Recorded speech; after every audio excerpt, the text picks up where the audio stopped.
ሰላም ሰላም እንዴት ናችሁ? ሰላም ናችሁ ወይ? እስቲ ዛሬ ኤክሴልን ብቻ በመጠቀም ቲ ቫልዩ እና ፒ ቫልዩ እንዴት ነው ካልኩሌት የምናደርገው የሚለውን የምናይበት ቪዲዮ ይሆናል። ኤስፒኤስኤስ የምትጠቀሙ ወገኖች በቀላሉ ይህን ቫልዩ እንዴት ማውጣት እንደምትችሉ ታውቃላችሁ ማለት ነው። አሁን ደግሞ የምናየው በኤክሴል ብቻ እንዴት ነው ፒ ቫልዩን እና ቲ ቫልዩን ካልኩሌት የምናደርገው የሚለውን ባጭሩ እናያለን ማለት ነው። የመጀመሪያው ቲ ቫልዩ እንዴት ነው ካልኩሌት የምናደርገው የሚለው እናያለን። ሁለት ግሩፕ ይኖሩናል ማለት ነው። ግሩፕ 1 እና ግሩፕ 2።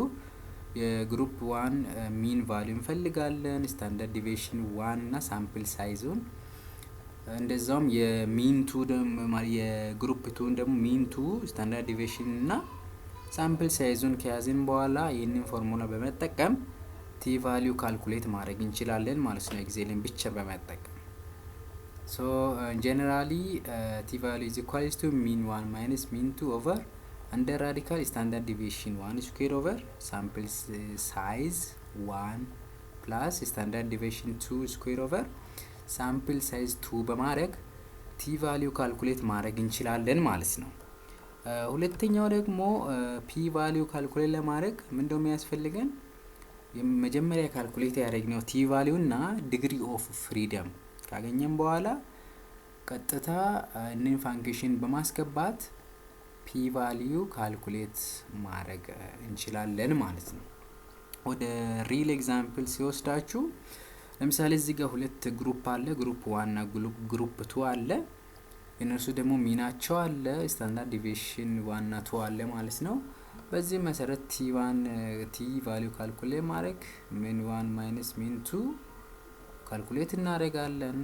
ስታንዳርድ ዲቪዬሽን 1 ስኩዌር ኦቨር ሳምፕል ሳይዝ 1 ካልኩሌት እናደርጋለን። ስታንዳርድ ዲቪዬሽን 2 ስኩዌር ኦቨር ሳምፕል ሳይዝ 2 አድርገን የእነርሱን ሳም አፕ አድርገን አንደር ራዲካል ካስገባን በኋላ ይህ ቫልዩ የፎርሙላው የቲ ቫልዩ ዲኖሚኔተር ይሆናል።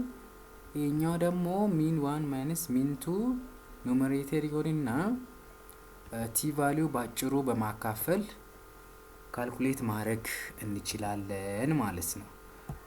ሌላው ምንድነው? እንዴት ነው ፒ ቫልዩ ካልኩሌት የምናደርገውን ሲናይ ይህንን ፋንክሽን እናስገባለን። ኦልሬዲ ቅድም ቲ ቫልዩ እዚህ ጋር ካልኩሌት አድርገናል። ዲግሪ ኦፍ ፍሪደም ደግሞ የሁለት ግሩፕ ለማግኘት ሳምፕል ሳይዝ 1 ሲደመር ሳምፕል ሳይዝ 2 ከዛ ማይነስ 2 አድርገን ዲግሪ ኦፍ ፍሪደም ማግኘት እንችላለን። ይሄ G3 የሚለው እዚህ ጋር ቲ ቫልዩ ነው ካልኩሌት ያደረግነው ነው። ይሄኛው ደግሞ ይሄኛው ፋንክሽን G24 የሚለው ዲግሪ ኦፍ ፍሪደም ማለት ነው። እሱን ካስገባን በኋላ ቀጥታ እዚህ ጋር እን1 አለ እን2 ዲግሪ ኦፍ ፍሪደም ደግሞ ሳምፕል ሳይዝ 1 ሲደመር ሳምፕል ሳይዝ 2 ማይነስ 2 አድርገን ዲግሪ ኦፍ ፍሪደም እናገኛለን ማለት ነው። ከዛ እዚህ ፋንክሽን ውስጥ አስገብተን ባጭሩ ፒ ቫልዩ ማግኘት እንችላለን ማለት ነው። በመጨረሻም ፒ ቫልዩ ከ0.05 በላይ ሲሆን ዲፍረንስ የላቸው ሲግኒፊካንት ዲፍረንስ የላቸውም ብለን ኮንክሉድ ማድረግ እንችላለን።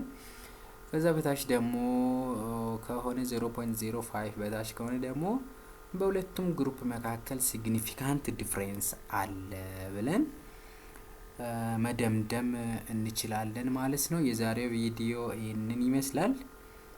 ሌላ ጊዜ በሌላ ቪዲዮ እስከምንገናኝ መልካም ቆይታ ያልኩኝ እሰናበታችኋለሁ።